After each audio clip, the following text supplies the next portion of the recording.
Ada contoh yang lebih ekstrim, kelirunya Nabi itu Nabi Yunus. Nabi Yunus, tapi keliru yang barokah, saya ulang lagi. Nabi Yunus itu memaklumatkan ke masyarakatnya, nanti itu kalau kamu tidak nurut sama saya ada azab. Anggap saja azab itu hari Kamis. Besok hari apa ini? Besok hari Kamis ya? Besok hari apa? Lupa hari ya. Rebu apa Kamis? Besok. Lupa hari ya. Kata Nabi Yunus, 3 hari lagi akan ada azab. Tapi kurang 2 hari, kurang sehari umatnya masih dalam kemungkaran, dalam kemaksiatan, masih hura-hura. Akhirnya Nabi Yunus bilang, sudah ini tinggal sehari itu mau ada azab. Tapi mereka tetap hura-hura. Akhirnya Nabi Yunus itu, coro Jawa itu minggat. Memang bahasa Arabnya abako. Abako itu pergi yang tidak pamit. Itu kalau kamu cari di kamus, abako itu maknanya itu minggat, pergi yang tidak pamit. Sama Allah dibahasakan abako. So, wong ra bener kabeh, udahlah tak tinggalkan. Setelah ditinggalkan, Nabi Musa disalahkan sama Allah. Kamu itu Nabi tidak diperintah hijrah kok. Hijrah, syaratnya Nabi kan mengambil keputusan apa saja berdasar wahyu. Tapi tanpa ada perintah wahyu, dia tetap keluar dari kampungnya itu. Keluar sama Allah disalahkan, wong Nabi kok minggat.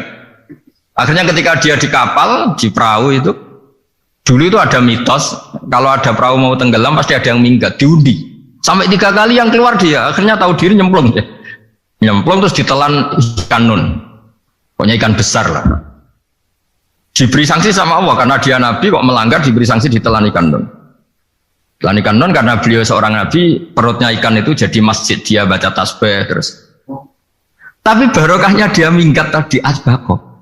Akhirnya 1 hari itu mau ada azab besar itu orang-orang nginceng rumahnya dia.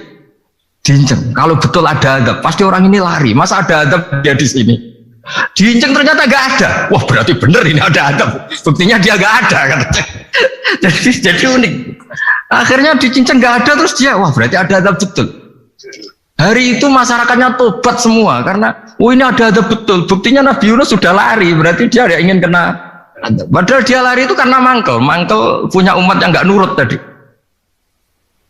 Wah sudah, setelah sekian hari dia cari-cari kabar. Umatku itu kena azab nggak? Ternyata berita yang masuk dulu udah ada medsos, udah ada WA. Dulu itu nggak ada itu. Dengar kabar kalau umatnya tuh nggak kena azab karena 1 hari sebelum ada azab tobat semua. Terus dia nggak berani pulang. Karena ada hukum sosial di sana, kalau ada orang bohong hukumnya dibunuh. Berarti terus beliau berpikir, saya tidak bohong, katanya ada azab kok. Masyarakat saya baik-baik saja. Makanya setiap ketemu kaumnya dia lari karena takut dibunuh.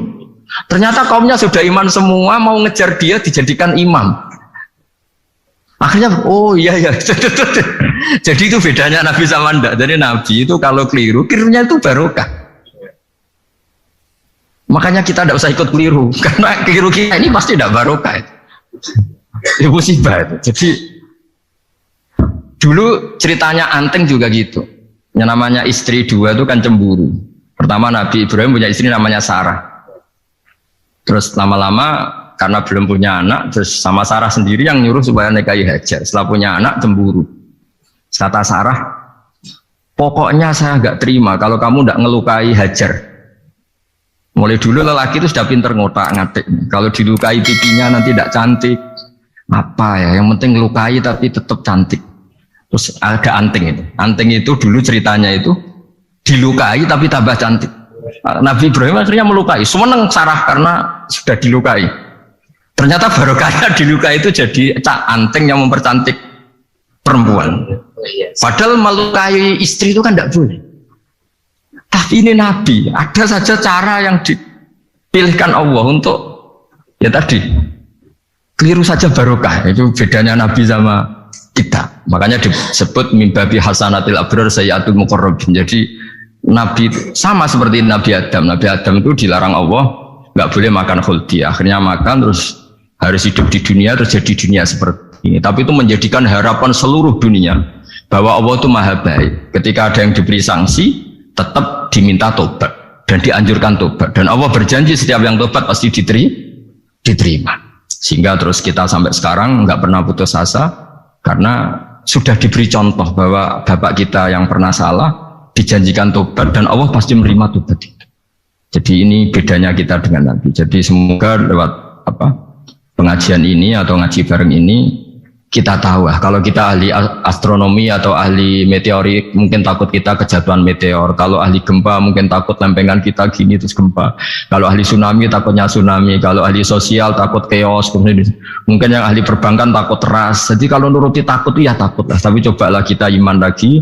Tadi kata Bu Menteri sudahlah punya hasbunallah wa ni'mal wakil, ya sudah, Indonesia pasti akan baik-baik saja dan kita akan selalu berharap dengan kecerdasan, dengan ikhtiar, tapi kita akan selalu berdoa kepada Allah Subhanahu wa taala.